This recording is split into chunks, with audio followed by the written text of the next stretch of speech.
Hey, what's up, DCS crew? It is Carlos back at it today. This is a special occasion in which I have been invited to participate in the Give a Knife, Take a Knife challenge hosted by JT's Knife Life. Now, there are a few select YouTube reviewers that were given the opportunity to go ahead and partake in this. And before the video officially starts, these are the 5 eligible bachelorettes that are looking for a new home. Now, the rules of the game are as follows. I get to check each and every one of these, which I already did. I have the one that I'm thinking about picking up in mind. I get to take one.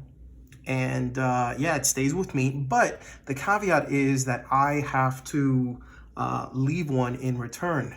And so begins the process of elimination between one of these 5 pieces of fine cutlery. So stay tuned. After the intro, I'm going to go ahead and go over my thoughts on each of these knives after carrying them these past few weeks, and kind of derive my decision from there. So stay tuned and we'll get right to it.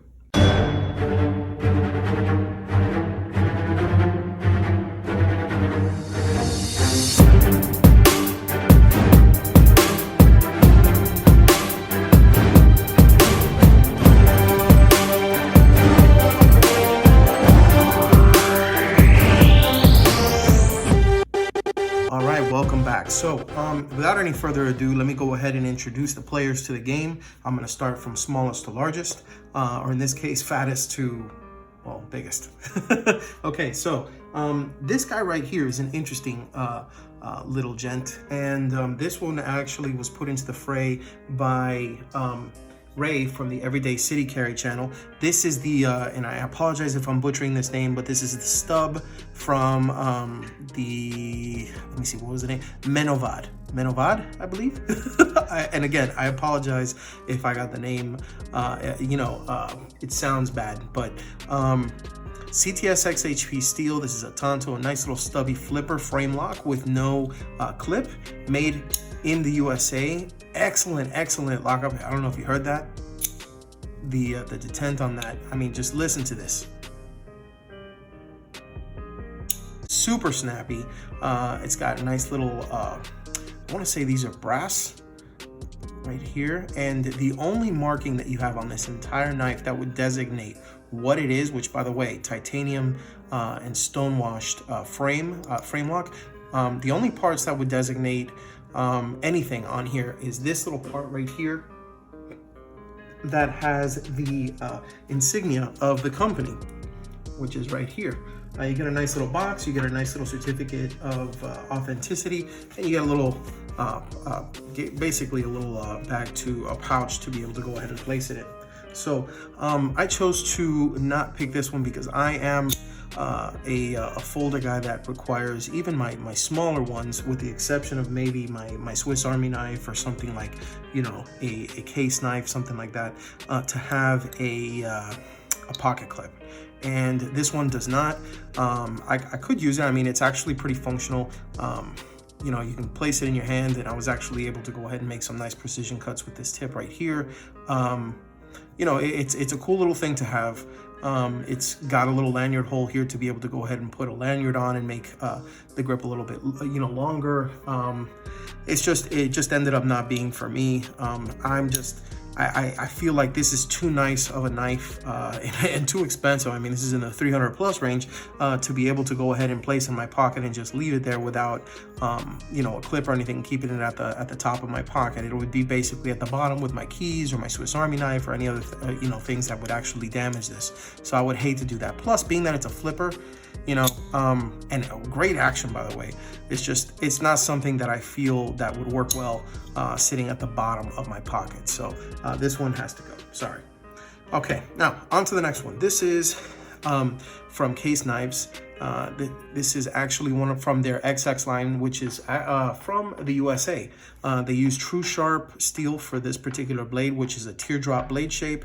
And if I'm not mistaken, I put a note here somewhere. Where is it? Oh, here we go. Yeah, these scales are actually green and yellow kieranite, which is kind of like a resin / acrylic. type of material. And the cool thing about it is I actually am a case knife guy. Actually, this is the one that I usually carry right here. It's like an amber and jigged bone, but unlike this one, which is a single blade, this one has a dual blade. It has a spade blade, and then it has a clip point, I want to say. I'm pretty sure that's a clip point. Anyhow, this is mine, and I like it a lot. It's, you know, it's something that I can bring around, old folks, young folks, that sort of thing, hipsters, and they're actually really cool about it. It's not like uber tactical. And you get an old man around you that needs a knife or needs to cut something, you bring out one of these, and you're gonna get a smile from them. I guarantee it. So this was really cool to go ahead and keep with me. Plus, it's a lot thinner than mine. I mean, granted, mine has 2 blades. This just has 1, but yeah, I already have my case knife, and I like it a lot. I think that he'd be a little bit jealous that this guy would be as part of the collection. So as nice of a knife it is, and with, you know, as exceptional of a blade with a really thin stock, you know, I'm gonna have to pass on this guy. Very nice slip joint from Case's XX line, which is made in the USA. So on to the next one. This one is pretty interesting because this has a little bit of a story behind it. This is the Browse Blades Spectre. This is G10 D2 steel. It's if I'm not mistaken, he made this. Browse made this in his place in California. They are sold out on his website. This was like a limited model. In fact, it was limited to 500, and this one was part of the first 100 that were run. And the reason why I know that is because the designation here on the flipper actually tells you the number that it had. And in that case, it's 500. It does not have a deep carry clip, but the clip is actually really nice. It's integral. You can actually, you'd have to go ahead and unscrew it from this side, take everything down, and then you can go ahead and remove this. It has the Browse Blades insignia. It has seen some love. I really like this, this actual frame lock stop right here.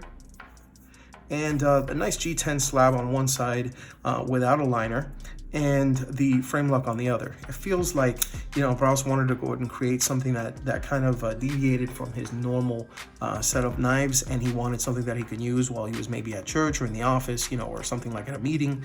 And the people who were clients of his that had his knives were probably asking for something similar. Now, the story on this one is I actually wanted this knife quite some time ago, even before I started Daily Carry Solutions. I reached out to Jason, and I believe that's his name, and then I asked him, hey, you know, is this something I'm gonna have to pick up from the secondary market, or is this something that you guys are gonna come out with again? Are you gonna be coming out with any more? I had no idea that other companies like Blade HQ were actually selling them. So I was hoping that maybe I could get some type of a notification from him, just something that would tell me, hey, you know, yeah, it's available, no, it's not, that sort of thing. That was in maybe 2017. The date of this video was March of 2020, and he never ever read or got back to me. So yeah, I'm not gonna go ahead and get this, just out of principle. I like it a lot, but it's, you know, it was never really meant for me, and I think it'll do somebody else a lot of good. It's a beautiful knife. Jimping is on point. Great knife. Great fucking grind here. Sorry for dropping the F-bomb, but it's the honest truth. It's a very nice knife. And I was feeling it, man. It was really nice. Really nice, right? If I could say one thing about it that I kind of didn't like about it, it had nothing to do with the steel. The steel is D2, great quality. I was using it and was cutting it, able to put a nice little edge back on it after I stropped it. It's the flipper. You really have to have a certain way of flipping the knife. You could be used to using other knives and then like go to this one and it just be difficult. And it kind of reminds me, being high up here, of the Isham. The Elijah Isham designs, like the Anthropos and the Plethoros and the Theta, stuff like that, that you have to kind of have a proprietary flipping method, you know, for those particular knives. But once you get the hang of it, I mean, it's super easy. And the only problem is once you get the hang of it and you go to another knife, you know, like say this guy, it doesn't really open the same way. You gotta, you know, remember, okay, muscle memory. So that's just something that I noticed. It's a stiff action, but once you get that right action dialed in, it's a really nice knife, and it's going to do somebody, you know, a lot of good. Unfortunately, this one is not going to be a part of mine Very, very nice knife from Bronze Blades. So there is these two guys as the finalists, okay? And I'll start with this guy. Now, this is the Zahn Knives Company D01. This is a Steademon design, and if I'm not mistaken, Steademon knives, I don't really know a lot about them, but this one in particular, when they came out with it, I mean, this has a jade G10 handle. This is just a slab of jade G10, and the other side is G10 with the liner, and it is a liner lock. Really cool setup in the sense that it's pretty large, but it's not really heavy. All of the screws are not Torx. They have this kind of flathead design going on, which is pretty cool. It kind of reminds me of the Kaiser SLT, only it's not Phillips head, it's flathead. So as long as you have something like this to be able to go ahead and take it apart, you know, you should be pretty cool with it. So it is a black wash blade, and the action on this is really good, I gotta tell you. And unlike some of these other ones, this one is made in China, and it is a 440C blade. You don't see that too much now anymore because with Chinese knives, you know, the big sexy right now is D2.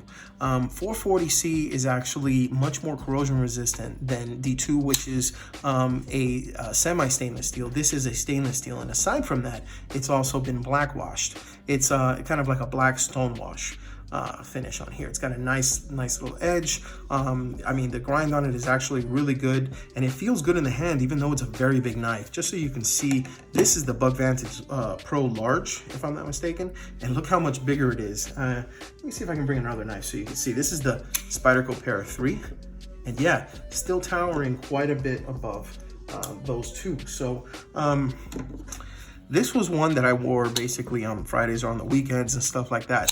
Whenever I was going somewhere and I felt that I had to show off, you know, in the event that I had to take out my knife, I wanted people to really know I had my knife. And while this is kind of subdued with the black wash blade, you cannot argue the fact that if somebody saw us, they'd be like, holy crap, this guy means business. And it's on, it's not on phosphor bronze washers, it's actually on bearings, which, I mean, lends itself really well to the action. And nice blue backspacer right here. The only thing I can say that I have a little bit of a gripe of, this flipper is a little bit in the way, as well as this clip kind of, it just kind of turns me off. I mean, I don't like clips that advertise, you know, a billboard across the entire clip. But one thing I really liked about this is the fact that the clip itself is like stonewash. And when I mean stonewash, it's a, you know, darker stonewash. A lot of people don't understand this, but when a knife maker comes out with a knife, the design that they spend the least amount of time with, in my opinion, is the actual clip, and that can make or break a knife. For example, if you're gonna have something like this in your pocket, you want it to look, you know, as subdued as possible. You don't want somebody to know that this is, you know, a big menacing pocket knife, anything like that. So they could have easily just put a satin, you know, or a polished clip on this, which a lot of companies do. Even though they might have great designs, they have like a polished clip and then it shows the name, and it's like you have a walking billboard right outside of your pocket that shows what knife it is. This one, while it has the name on there, and I'm not the biggest fan, it is a subdued, kind of darkened almost stonewash clip, and that's probably something that I like the most out of this knife, with the exception of that black wash blade. That's probably the nicest finish that I have seen out of all the blades that are here so far. So yeah, I mean, that's you know, that was my thing about it, okay? But at the end, I mean, even with, you know, this textured G10, it's just too big of a knife. So this really just wasn't for me. So by process of elimination, you've probably understood by now that this guy is the one that I ended up picking. All right, this is the Buck Vantage Pro. This is the large version in S30V. And yeah, really nice. It's Buck's Model 347, and it's on phosphor bronze washers. It's got a polymer handle and then a G10 inlay in the handle, so you can actually take this G10 out, and then there's a separate part of the handle. You have a deep carry clip that actually extends from one side to the other. It is a liner lock, and because of the fact it's on phosphor bronze washers, it doesn't have the drop shut action that others do. In fact, it's actually kind of stiff. when you notice it was, it's not one of the easiest, but man, when you flick it out, boom, I mean, you get that method going, and it is ridiculous. I mean, I really, really like this knife. I think the size is just perfect. It's more of a medium, or an extra medium, if you will, than a large, and that's the only gripe I'll say. Like, they kind of named it wrong. That has to do with, the actual knife overall. But there is one other thing that I guess I can say that is not, that's something that I didn't really like, but I can probably deal with, and it's the fact that it's got a slight recurve to it. The only thing about recurves that I don't like, because of the fact that, I mean, they're very good slicers, especially when they're ground right, and I mean, this one is also heat treated right. It's got that Paul Boss heat treatment that Buck is really known for having, is that when you have something like a KME doesn't take into consideration the recurve on the edge. It's hoping that you're sharpening like a clip point or a drop point or a spear point or even a Tonto or a Warncliffe, a sheep's foot, something like that. Because there's deviations, like kind of like in the shape to where it kind of like almost an S pattern, which in this case it's really not. It's a very, very little bit of recurve at the end. It doesn't sharpen uniformly. So you can either grind it down to something that can be sharpened that way, or this is basically going to be touched up on my Spyderco Sharp Maker and then stropped out, which is fine. It's got a nice little edge that I'm assuming that JT from JT's Knife Life ended up putting together. And one other thing that I have to tell you, that is something that I really, really like about this particular knife, is the deep carry clip. Now, I'm going to go ahead and place it here so you can see what I'm talking about. Okay. That, my friends, that's a deep carry clip. Okay, and aside from that, if you look, it's stonewashed. Even though it has the little anvil from Buck, it's stonewashed, and I freaking love it, because this is something that I can use whether it's Monday or Tuesday at the office and I have slacks on, or khakis, or Friday and I'm wearing jeans. And I think that that's a really cool little thing that they added to here, because the fact that the blade is actually a satin finish. You have the screws, and then you have everything else that is not stonewashed, but then they went ahead and they lightly stonewashed the clip, which is great, because it means that you're not going to get a lot of stuff that reflects off of it. It's not going to be like, hey, look at me, I'm a pocket clip, I'm deep carry. And just the style of the deep carry pocket clip makes it look like it could actually be a pen clip. So you put this in your pocket, your shirt pocket, your pants pocket, and it's big enough to be able to get to work. And honestly, it's something that a lot of people could actually overlook. And I really like that, because, not a lot of blades are out there from Buck with, nice quality steels that come in at a very good price. This is under $100. In fact, I think the last time I saw it goes around for like $80. And this is a really, really nice setup. You get, great quality steel, and you get Buck's warranty. I mean, Buck stands behind their stuff. I mean, They make a lot of really cool stuff. They make a lot of antiquated stuff, but this is one of the ones that every now and then they get right. And this is almost perfect. And out of all of them, I really like this one. This one spoke to me the most, and this is going to be the one that I end up taking with me. Now, that's the one that I ended up taking with me. But the one that I'm leaving is one that you guys, unfortunately, have not had the pleasure of checking yet. I am going to go ahead and post a disassembly video of this particular knife, because of the fact that I know that you guys are probably wondering what this guy looks like from the inside, because it's from a company that has yet to even release their knives yet, and that is Concept Knives. So the knife in question that I am going to provide for the Give a Knife, Take a Knife challenge on my behalf, for the next guy to even consider, or maybe even the person after that, because I know somebody's going to get this, is this guy right here. This is the Concept Warrior. Okay, yes, that's burlap micarta. This is a titanium, I believe that's what they call an orange peel handle. It's got a lightly bead blasted blade, which is kind of a melding between a Tonto and a drop point, I want to say. Yeah, S35B in steel. This is model number K1005A4 from Concept. That's spelled K-A-N-S-E-P-T with the funky X on the top.